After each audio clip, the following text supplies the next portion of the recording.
E vocês têm quase 20 anos de experiência, né? A Valor Novo tem quase 20 anos de mercado.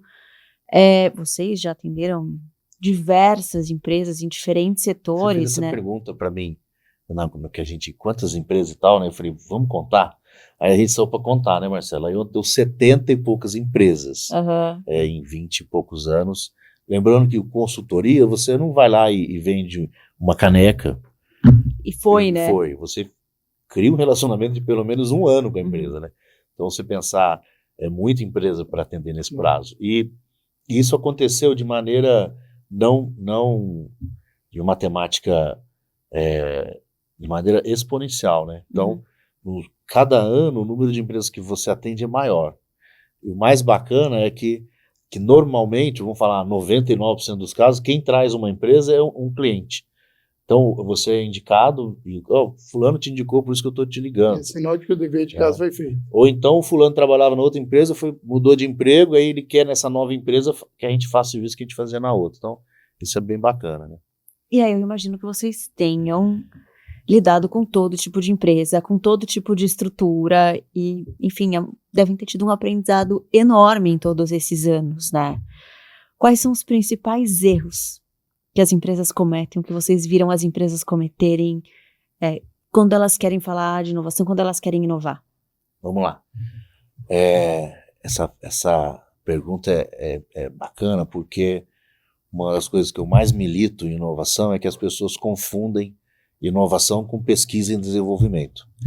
Existe um departamento chamado pesquisa e desenvolvimento na empresa, onde ele é responsável pelo desenvolvimento de novos produtos, na maioria das vezes.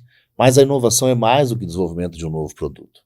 A inovação pode ser um serviço novo, ela pode ser um modelo de negócio novo, ela pode ser um processo diferente que você fez na indústria.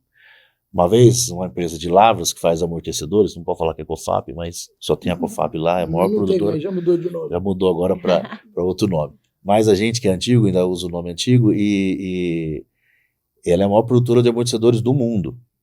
Faz tipo 80 mil amortecedores por dia, amortecedor de veículo. E uma vez a gente acompanhou o processo deles, a gente não estava liderando, mas estava acompanhando o processo, onde eles mudaram o layout da fábrica. Alguém da fábrica, não era nem um gerente, era um funcionário da fábrica, disse que se mudasse uma linha de produção de um lado para outro e outra coisa para outro lugar, eles ficavam batendo cabeça dentro da produção. E isso ele ficou falando mais de um ano dentro da fábrica. Um dia, um gerente novo ouviu, resolveu dar a expressão, eles pararam a fábrica 10 dias, teve que parar a fábrica. Imagine o quanto tem que ter de coragem uma diretoria para fazer isso. Pararam a fábrica 10 dias, mudaram o layout da fábrica e a fábrica deu 20% de produtividade a mais. Então, assim, inovação é muito mais que P&D.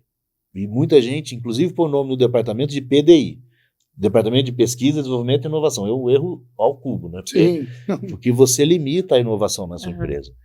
É lógico que o P&D ele é uma das partes mais importantes da inovação. Desenvolver produto é algo que realmente diferencia a empresa e é o que você mais claramente vê como inovação.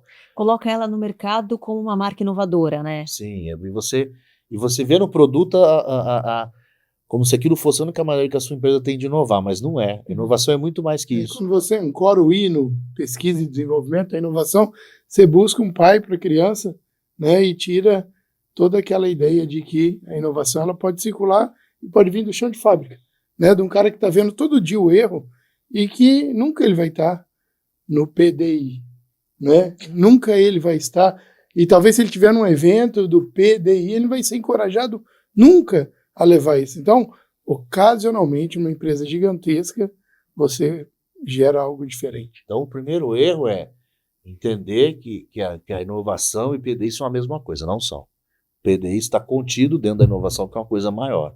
E você pode fazer muito mais coisas em inovação que não está no departamento de P&D. Você pode fazer inovação do departamento financeiro. Né? A primeira delas é buscar um recurso mais barato para tocar os projetos de P&D. Né? Para que você vai tocar projeto com 20% ao ano? Para que você vai tocar projeto com recurso próprio do caixa da empresa? Se tem linhas de desenvolvimento a 3%, 4% ao ano. Então é uma inovação que não tem a ver com desenvolver produto e que causa um impacto muito grande na empresa. Várias inovações relacionadas à gestão de pessoas, né? Quanto que é diferente uma empresa da outra no que se diz o quanto é bom trabalhar aqui, o quanto não é tão bom trabalhar na outra empresa.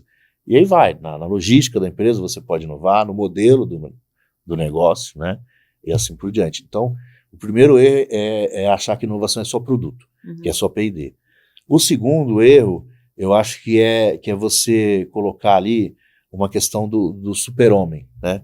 O brasileiro tem uma mania de que só o primeiro lugar importa. Salvador. Só o primeiro lugar importa. Só o cara que faz gol é lembrado no futebol. Você lembra o nome de 100 artilheiros, mas não lembra o nome de 2 zagueiros e 2 goleiros. Então, o time trabalhou, mas quem lembrou a fama foi o cara que fez o gol. Um presidente novo vai salvar a nossa vida. Não vai. Né? Agora um CEO novo vai mudar a empresa. Não vai, ele é parte de um time, uma peça importante, mas ele sozinho não faz nada. Então, o segundo erro é achar que você vai contratar uma consultoria e vai mudar sozinho, sempre não vai. Eu vou contratar um novo gerente para uma área e esse gerente vai resolver tudo. Você tem que olhar como um time, né? E realmente você entender que uma pessoa só não vai ser responsável pelo resultado. Ela pode ser muito iluminada, pode ser super criativa, pode ser vindo de um track record e de um histórico que, poxa, ela causou impacto em vários lugares, vai causar aqui também. Bacana, as chances são grandes, mas se ela não tiver um time embaixo dela e você não valorizar o time, você não tem resultado. E aí você vê muita empresa criando um super-homem, um popstar, e isso não traz resultado a longo prazo. E o terceiro grande erro é o que a gente chama de maldição do bem-sucedido. Qual que é a maldição do bem-sucedido? Deu certo beber nessa caneca desse jeito. Eu vou beber o resto da vida desse jeito, porque está dando certo. Então, deu certo uma vez quando eu tinha 25 anos, deu certo com 27 anos, deu certo com 30 anos. E vai dando certo. E por ele ser bem-sucedido, por o profissional ser bem-sucedido, ele vai ganhando graus de liberdade para ousar coragem cada vez mais. E ele vai fazendo sempre igual ele fazia e sempre ousando mais. Chega uma hora que ou porque ele está num projeto mais desafiador, ou porque ele ousou demais e o tamanho do que ele está investindo é muito grande, que ele quebra a cara. E aí ele quebra a cara grande. E aí o tombo é grande. E aí isso quebrou muitas empresas. Então, ter humildade de entender que nem sempre a solução que você está trazendo é aquela que deu certo para o projeto anterior. E sempre tem alguém na equipe gritando, pelo amor de Deus, isso vai dar errado, isso vai dar errado. E às vezes você não ouve porque ele não é um cara de sucesso, você que é. Você que é o profissional de sucesso. E isso é o que chamo de maldição do bem-sucedido. Você é bem-sucedido, já fez aquilo 20 vezes, deu certo 19, por que não vai dar a próxima vez certo? E às vezes dá errado. E você apostou muito alto dessa vez e quebra a cara. Então acho que esses são os 3 principais erros que uma empresa pode cometer no que tange a inovação. E o erro mais assim clássico é não ter um processo, né? Se você não tiver um processo, esquece, você não tem inovação. Então o Marcelo comentou, todo discurso de CEO tem a palavra inovação. Desafio pegar o discurso CEO e falar assim, tem algum discurso CEO que não tem inovação? Vai na empresa dele e vê se tem inovação, não tem. Vê se tá na estratégia, vê se tem processo, não tem. Faz 10 perguntas para ele de inovação, que a gente tem aí um diagnóstico de 10 perguntas, ele não responde 2. Então não tem inovação na empresa. Não precisa pensar muito para responder. Então não tem. Então assim, além desses erros aí, o cara não tem um processo para inovação, a empresa não tem um processo declarado que você respeita, né? Porque uma coisa é ter o processo, outra coisa é você respeitar o processo. Isso acho que é um erro assim, que separa quem inova de quem não inova. Você falou que a mudança da cultura, da mentalidade da empresa é crucial para que ela tenha sucesso sendo inovadora. Sim. Você trouxe aqui também sobre a questão do departamento, né? Então, associa a inovação com o P&D e não é exatamente isso, que a inovação é muito maior que isso. A gente pode pensar que a inovação, ela de certa forma, ela permeia toda a empresa, em todos os seus departamentos? Sim. Vou te dizer que sim, por 2 grandes motivos. Existe um professor na Unicamp chama Rui Quadros, Uhum. um dos professores que nos guiaram até aqui, né? O Rui tem um quadrinho lá atrás, de 15 anos para trás, que ele diz que a inovação, ela relaciona com quase todos os departamentos da empresa. E é a mais pura verdade.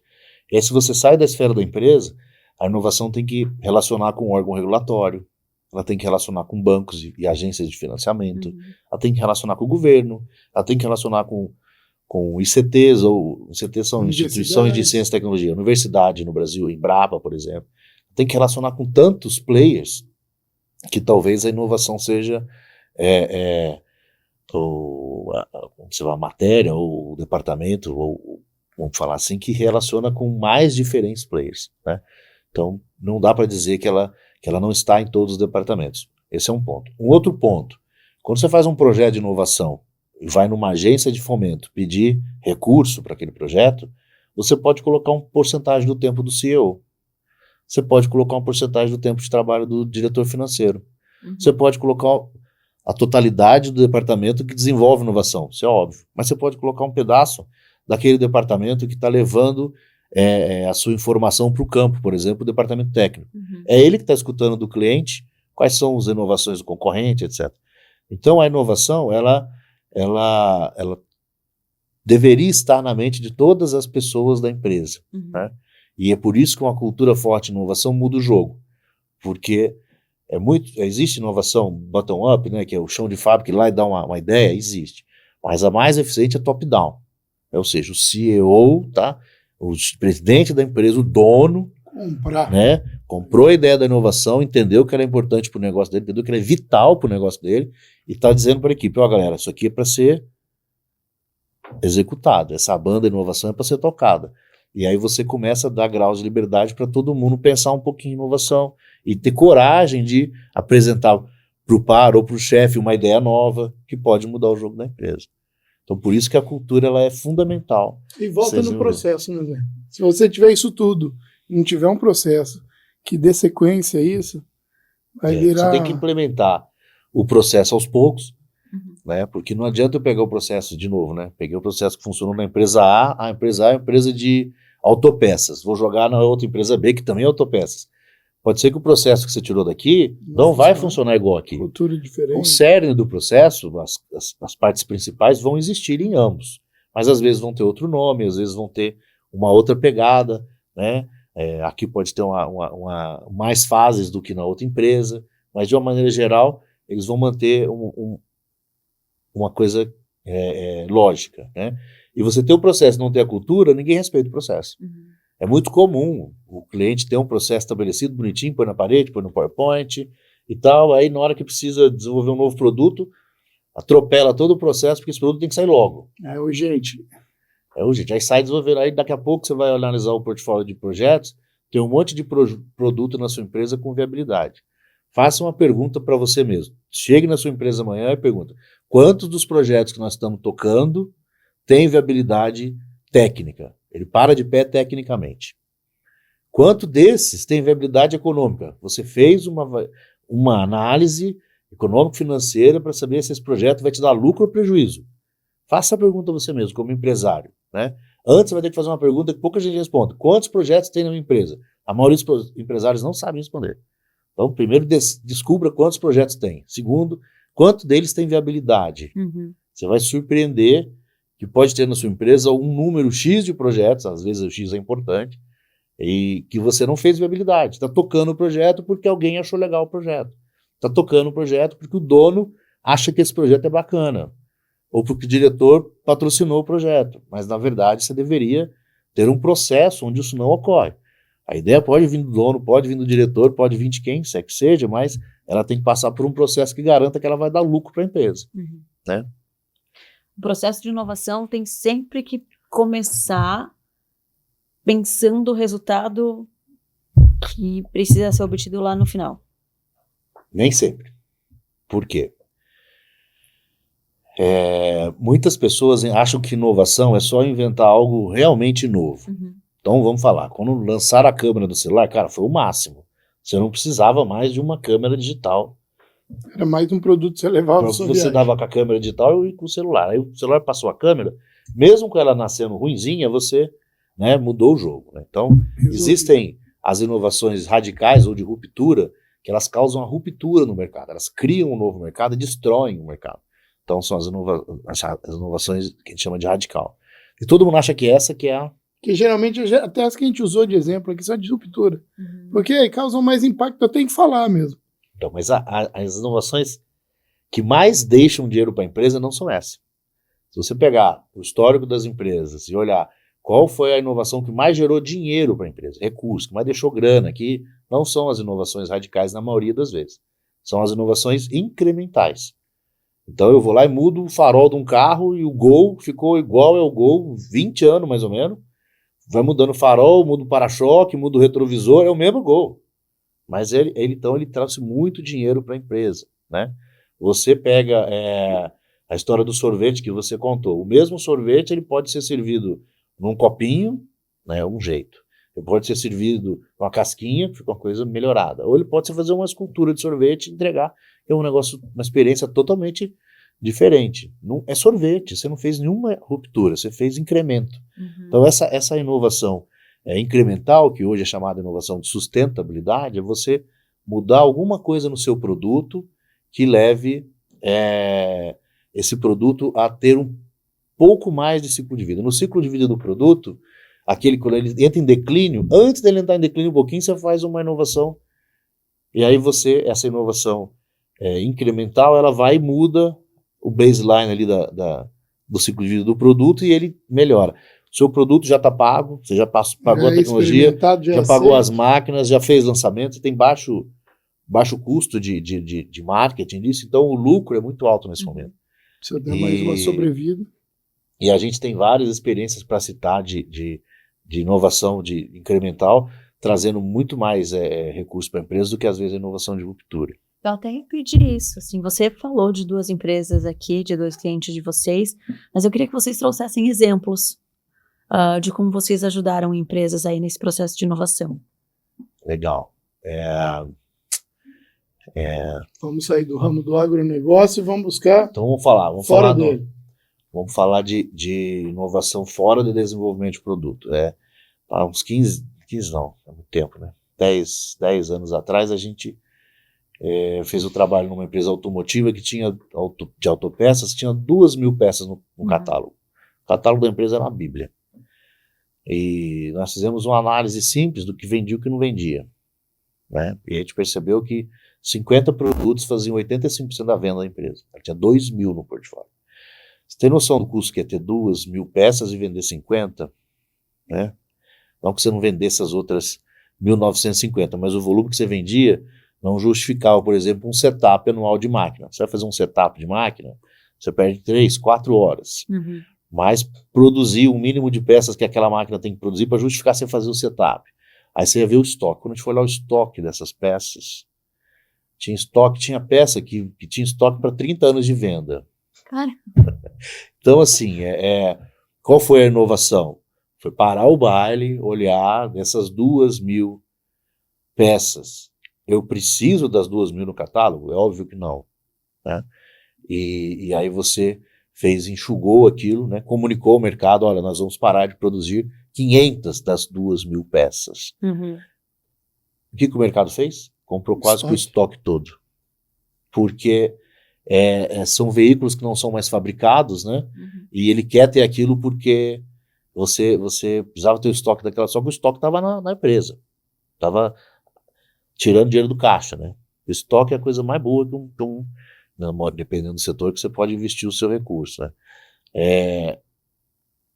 Então você foi lá, fez uma leitura, mudou isso, você conseguiu... Trouxe dinheiro para o caixa, enxugou o portfólio, deu mais foco no vendedor, né? Com o vendedor com 2.000 produtos, dá foco em quê, né?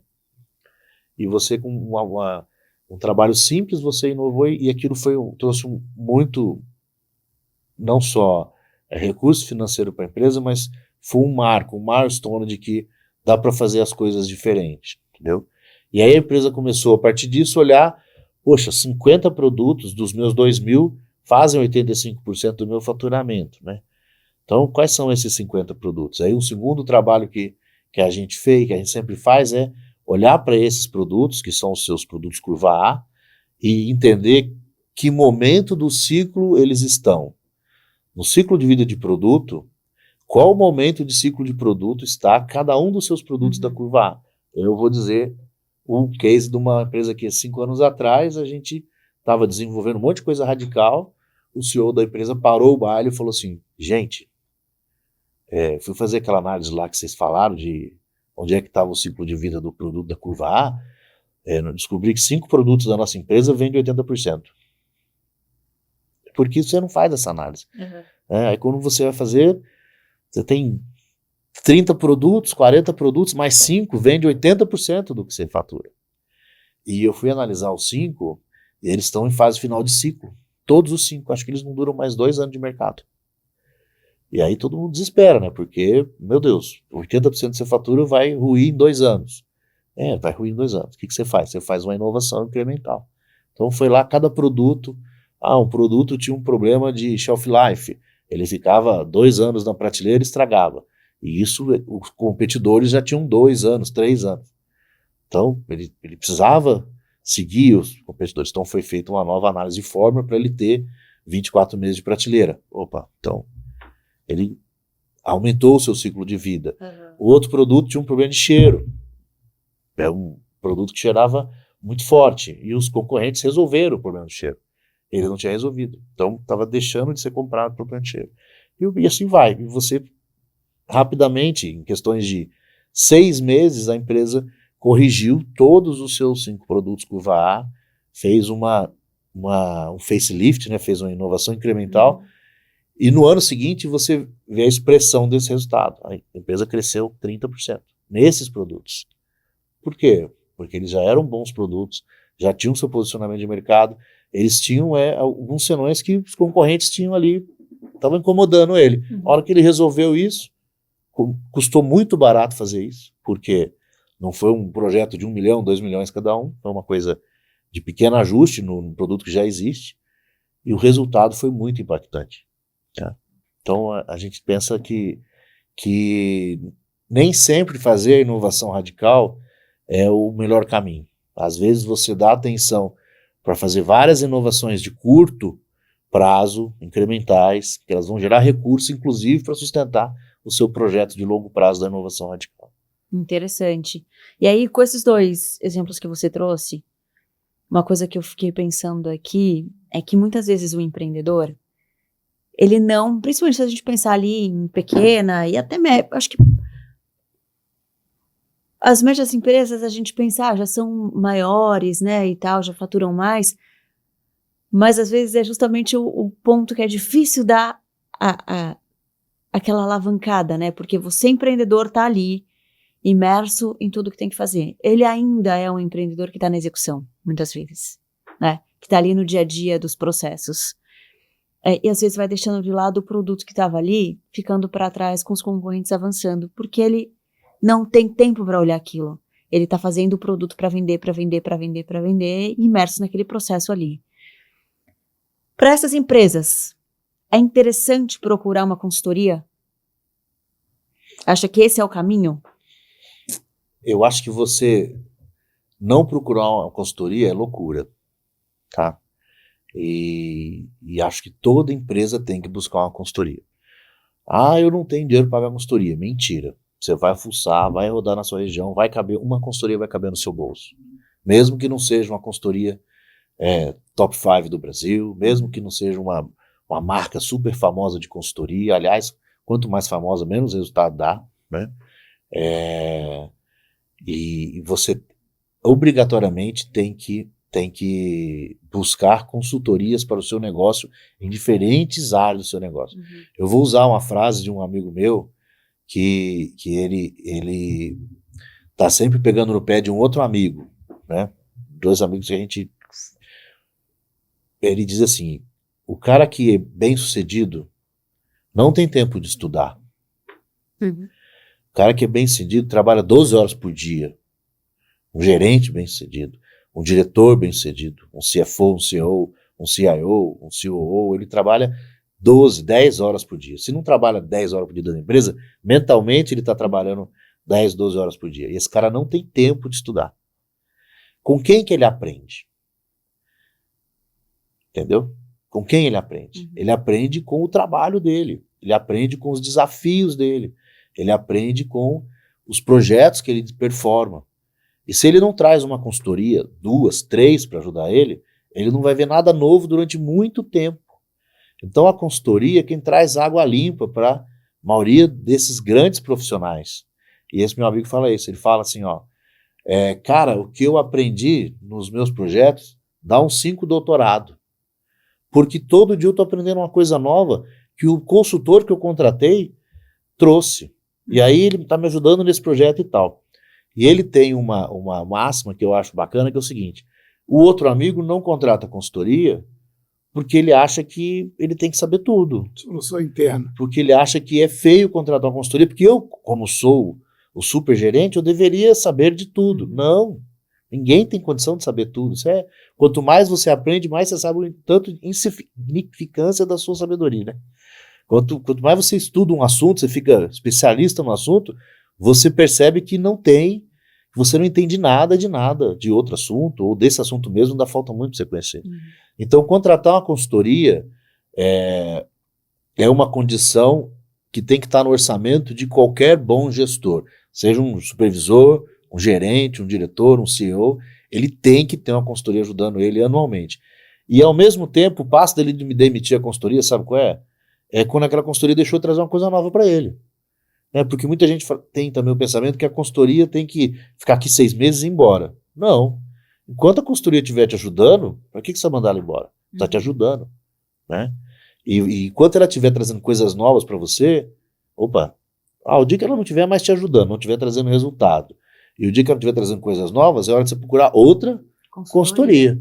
Desmama essa consultoria, olha, foi muito bom o tempo que a gente trabalhou, mas a gente vai encerrar daqui no fim do nosso contrato, tá excelente, e pega outra consultoria. Dali a um tempo, 1 ano, 2 anos, pode ser que você tenha que revisitar aquela consultoria, que você não está trabalhando com ela há 2 anos.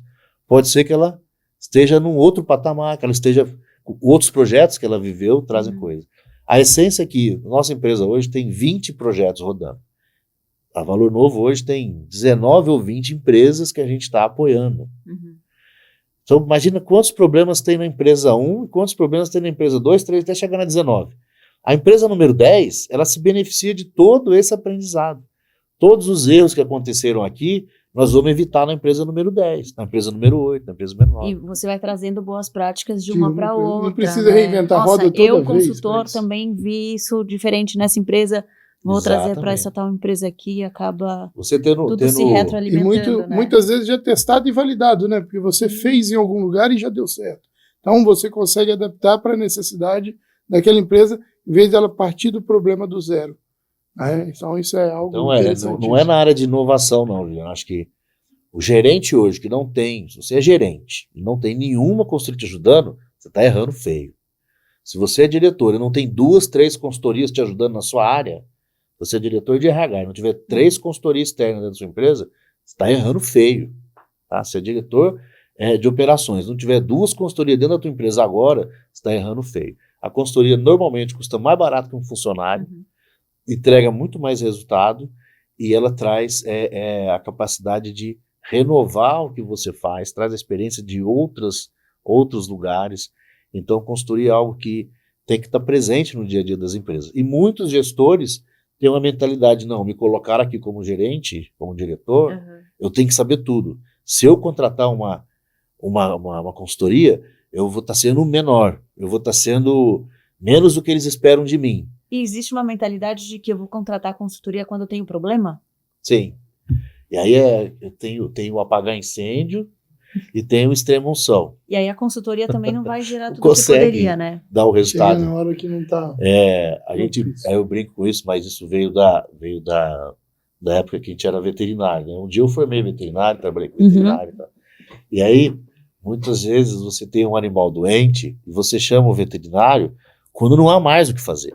Então é o caso da extrema unção. O veterinário chega ali para dar uma bênção pro animal, né? E você ainda acha, veterinário ruim, não resolveu o problema do... O meu bicho morreu. Na verdade, o animal não tinha mais condição de ser salvo, né? E muitas vezes você contrata uma consultoria e a sua empresa não tem mais condição de ser salva. Normalmente é financeira essa consultoria. O cara faz um monte de erro, agora eu vou contratar um consultor para resolver meus problemas. Seus problemas financeiros são tamanhos que não tem mais recurso. Só dá a bênção para você morrer, falência e tal. Então, tem momentos que você contrata a consultoria onde a casa está em chamas, entendeu? Então, a consultoria entra apagando incêndio e ajuda muito a empresa, né? Apaga o incêndio se for uma boa consultoria, mas ela não consegue performar como se eu chegasse no local e a gente vai ter tempo para trabalhar, tempo para planejar, tempo para desenvolver um projeto, metas, né? Vamos desenvolver uma meta para essa consultoria e nós vamos chegar. E aí, opa, legal, cumprimos a meta, chegamos próximo da meta, superamos a meta, qual é o próximo desafio? E aí vamos para uma fase 2, onde a consultoria já conhece as pessoas, onde a consultoria já tem a confiança do time da empresa, e aí você pode fazer mais, porque você tem mais capacidade de persuasão junto à equipe e tal. Então, é muito diferente o cenário, você contratar uma consultoria, especialmente na nossa área de inovação, para desenvolver um projeto de médio e longo prazo, do que você apagar um incêndio. Eu vou contar um caso que a gente é muito contratado para apagar incêndio. Existem editais para captação de recurso não reembolsável, recurso de subvenção econômica, onde a empresa não precisa devolver dinheiro. Então, todo dia sai um edital de inovação, seja da FAPESP, seja da FAPEMIG, da FINEP, do CNPq, do BNDES, que, olha, vocês têm 30 dias para colocar aqui um projeto, e esse projeto versa sobre a área X, e nós temos X milhões de reais disponível, cada projeto pode pedir 2 milhões não reembolsável. Normalmente a empresa não fica sabendo quando o edital sai, ela fica sabendo quando o edital repercute no mercado, e isso demora uns 15 dias. Já perdeu metade do tempo aí. E aí ela liga para Valor Novo e fala, Valor Novo, vamos fazer um projeto. Corre! Não, beleza, estamos juntos. Então, o edital, hoje é quinta-feira, o edital fecha na terça. Meu Deus do céu, é quase impossível. A gente peita os desafios, muitas vezes já entregou e foi bem sucedido, mas é o tipo de projeto que a gente apaga incêndio, percebe? Eu tenho tempo nenhum para você. Outra coisa, o edital saiu hoje, temos 30 dias para fazer um projeto. Opa, temos 40 dias para fazer um projeto. Legal, né? Então você tem mais prazo para fazer as coisas com mais qualidade, inclusive, né? E aí, conectando de novo algumas coisas do nosso papo aqui. Lá no começo, vocês falaram sobre a questão do brasileiro não fazer planejamento, né? A gente tem essa cultura de não se planejar. Então, eu não planejo, eu não contrato a consultoria, porque eu não estou planejando, não estou pensando, vou contratar quando precisar apagar incêndio. A gente está no momento em que é preciso inovar com mais frequência, né? O ciclo da tecnologia, da inovação está ali mais curto. Ao mesmo tempo, a gente não sabe exatamente mapear os cenários futuros, né? Os cenários futuros, a gente está ali meio confuso, né? É difícil ter visão, a gente está num momento aí de transição e tudo mais, que traz essa nebulosidade e tudo mais. Então, a gente tem um empreendedor que não tem a cultura de se planejar. Um momento em que o ciclo da inovação está cada vez mais curto, em um cenário em que está tudo mais nebuloso. Esse empreendedor, ele está num momento em que ele precisa se ver obrigado a pensar diferente, a contratar consultorias, a se planejar para ter apoio, né? Sim.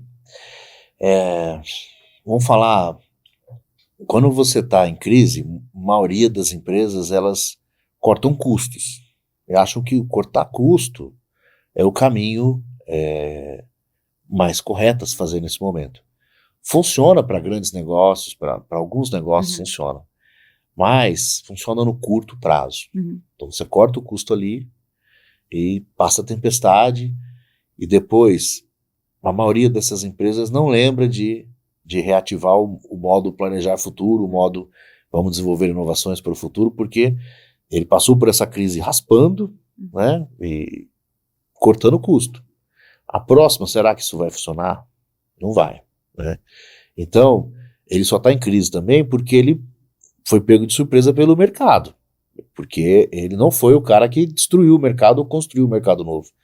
Se ele tivesse gerado uma inovação nova, ele não estaria nesse momento em crise. Então, investir em inovação não é para fazer hoje e parar de fazer amanhã. Vou investir em inovação em 2024. Não. Inovação é algo que você tem que desenvolver continuamente. Então, eu vou desenvolver inovação todo dia daqui para frente na minha empresa. Precisa começar gigante? Não. Mas se você não investe 5% do que você fatura em planejando o seu futuro, desenvolvendo novos produtos e etc., se você não pega 5% de faturamento e joga em inovação, você está fazendo algo que não vai causar tanto impacto assim. Tem empresa que investe 1% em inovação, faz nada. 2% de faturamento em inovação. Depende se fatura bilhão, pode ser que você está fazendo alguma coisa, mas se você não está investindo 5% do que você fatura anualmente em inovações, em desenvolvimento de novos produtos e etc., você está acomedido. Então, 5% é uma máxima, né? E são exatamente nos momentos de crise que você precisa de ajuda externa. Então, é nesse momento que você contrata uma consultoria. E a maioria das empresas pensa diferente. Vou demitir a consultoria porque eu não tenho um custo trabalhista. Daqui a pouco eu recontrato ela. Então, o pensamento ele é errado novamente, né? Então, é no momento de crise que você tem oportunidades. É no momento de crise que você pode fazer diferente. É no momento de crise que você precisava de ajuda, né? E tem consultoria que cabe no bolso de uma empresa micro, e tem consultoria que às vezes nem cabe no bolso de uma gigante, né? Então tem consultorias de vários tipos. Agora, tentar resolver sozinho no momento mais difícil da sua vida, né? Imagina, você vai lá, tá num momento difícil da sua vida, sei lá, tá com uma doença que tá te tomando o sono, né? Tá sem dinheiro, bate o carro, e aí, sei lá, seu pai também resolve começar não sei, necessidade de cuidados e tal. Você vai tocar isso sozinha? Cara, é o momento que você precisa de um amigo, que você precisa conversar com alguém, é o momento que você precisa de ajuda de alguém. E na empresa é a mesma coisa. Se você está em crise, você precisa de apoio externo. Porque se você chegou nessa crise, obviamente a sua equipe interna não contribuiu para evitar esse momento, né? Muitas vezes o mercado muda com uma tamanha veemência que a equipe da empresa não tem nada a ver com isso, né? Mesmo assim, você precisa de uma ajuda. Então, contratar consultores externos, pessoas externas à sua equipe, é uma boa prática. E você deve pensar em fazer isso com mais frequência do que você está fazendo. Eu queria voltar aqui num ponto onde você me perguntou se então, para desenvolver um projeto novo, para desenvolver um novo processo de inovação, eu tenho que ter a certeza do resultado? Eu te disse que não. Não por quê? Porque quando existem diferentes tipos de inovação. Então, quando é uma inovação mais simples, eu vou fazer uma pequena variação na formulação do meu produto. Aí você tem que ter certeza do resultado, porque você conhece o produto, você conhece o mercado. Então, você vai diminuir 10% do custo do produto, você sabe do impacto disso. Eu vou mudar a embalagem do meu produto. Quando eu falei de inovação incremental, mudança de embalagem é o que mais causa impacto na empresa de alimentos no Brasil. Empresa de biscoito, empresa de macarrão, empresa de alimentos de uma maneira geral. Quando você muda a embalagem, acontece duas coisas. Você às vezes tira um produto que era um peso X e joga para um peso Y, e você fez uma pesquisa e descobre que aquele produto sobrava na geladeira do cliente, ou que ele comia 5 bolachas e não comia as 8 que vinham no pacotinho, então você lança um pacotinho com 5 bolachas. E aí você dá uma aderência ao seu mercado consumidor. Quando você muda a embalagem, você também tem a condição de que o seu consumidor percebe que o seu produto é diferente. E aí ele chama atenção e acaba comprando ele. Então, nesses casos de uma inovação que você conhece o mercado, você conhece o produto, conhece onde ele vai chegar, você deve sim fazer muitas viabilidades técnicas, muitas viabilidades econômicas, porque você não pode tocar um projeto que vai trazer prejuízo à sua empresa se você conhece esse mercado. Mas quando você vai desenvolver, por exemplo, projetos com inteligência artificial, a gente não conhece nada do mercado. Nada. Eu não sei onde eu vou chegar com isso. Mas eu sei onde eu quero chegar. Você sabe onde quer chegar. Então, você tem que tomar uma decisão estratégica e não uma decisão pautada em vai ter retorno financeiro sim ou não. Então, no portfólio de inovação da empresa, tem que ter projetos de diferentes tipos. Tem que ter projeto de curto prazo, médio e longo prazo. Tem que ter projeto de inovação incremental, porque são os que mais deixam dinheiro na empresa. Então, a maioria dos seus projetos tem que ser inovação incremental. Isso é natural. Mas você tem que ter projeto de ruptura também. Coisas que você desconhece, que você quer desenvolver, mas você acredita que vai dar certo. Ah, mas que base você tem? Feeling. A maioria das empresas chegou onde está com feeling. Então, não desmereça o feeling. Só que deixa um orçamento para isso. Então, você tem que deixar um orçamento separado para esses projetos que você não consegue mensurar ou ter muita informação e automaticamente ele tem muito risco. Poxa, quanto? Não sei, 10% do que eu gasto em inovação, 15%, 20%, cada empresa faz a sua aposta, né? Mas você precisa de um orçamento fixo, anual, para investir, né? E que muita gente acha que é desperdiçar, não, mas é investir num projeto que eu não tenho certeza se ele vai dar certo 10%. Então essa é uma métrica. Os outros 90%, os outros 80%, dos 5% que você vai tirar para inovação, você investe em projetos que param de pé financeiramente. Mas esse pedaço aqui vai no feeling aposto mesmo, do fundador, vai no feeling de um colaborador que é mais criativo em si, né? Ou de um cara que visitou na empresa outros mercados e lá tem serviços que a gente não faz aqui. Lá tem produtos que a gente não aplica aqui, emulando o sucesso de outros mercados. Então você tem que acreditar muitas vezes que o produto vai dar certo, porque eu, sei lá, encasquetei com esse produto, quero fazer esse produto. Nada impede de mesmo ter um processo na empresa que você previamente separe um recurso para essa situação. E isso ajuda a consultoria também. Por quê? Porque muita empresa que a gente trabalha é empresa média para pequena, né? Ou empresa média para grande. Mas ela quase nunca é pequena e quase nunca é grande. Né? Grande empresa no Brasil, estão falando de empresas que têm mais de 300, 400 milhões de faturamento. Então, ali, 200 milhões, 250 milhões é onde a gente começa com as empresas. Hoje a gente tem empresas maiores, mas a gente começou, elas estavam lá, nesse tamanho. Nesse tamanho também, elas estão começando ou estão no primeira rodada de governança corporativa, deixando de ser empresa de dono para ser uma empresa com processos de governança, né? O que é importante não só para o crescimento da empresa, mas também para o mercado olhar e dar valor para aquela empresa, né? Porque uma empresa de dono, se o dono acordar mal-humorado, ele capota a empresa inteira. Se ele acordar inspirado, ele causa um efeito positivo na empresa. É só por isso que tem que ter mais cuidado com a empresa que não tem governança. Na empresa que tem governança e ainda tem uma pegada legal de dono, né? Então a família está no conselho, tá aquela coisa que empresa familiar, assim, é onde tem mais eco essa situação de ter um recurso por feeling. Por quê? Porque eles chegaram até ali... Nasceram disso. Nasceram com as ideias que eles tiveram. Não tinha um processo de inovação lá atrás que criou metade dos produtos que sustentam a empresa hoje. Então como é que você vai dizer que tinha que ter um processo? Não, teve um feeling. O cara foi lá e copiou uma grande empresa que estava crescendo no mercado, copiou os produtos, deu certo. O cara teve a ideia de um produto, deu certo. Então por que não deixar um espaço, né, para isso? E se você olhar de novo boas práticas das empresas que fizeram isso, elas crescem mais que as outras. Para encerrar, né, nessa questão, e para as pessoas não acharem que empresa familiar é ruim, né, tem-se a ideia de que a empresa familiar é uma empresa pior do que a empresa que não é familiar. Não é. As empresas que mais crescem no mundo são as empresas familiares. As empresas de maior valor no mundo são as empresas familiares. Então, se você tirar ali das 100 maiores empresas, você vai ver que a maioria delas são familiares. Então, a empresa familiar é a empresa que mais cresce, que é melhor de trabalhar e é que tem mais valor de mercado. Então a gente normalmente acha que é o contrário, né? Que a empresa dita não tem uma gestão familiar. Exatamente o que envolve isso aí? Envolve a visão do propósito, o propósito do meu avô, eu tenho o legado do meu avô para manter, eu tenho o legado do meu pai para manter, da minha mãe. Então isso dá um diferencial competitivo que o outro não tem. Né? Eu não posso fracassar. Meu pai me deixou isso aqui, eu tenho que levar isso adiante. É um gestor diferente do gestor que está ali ganhando o salário dele. Né?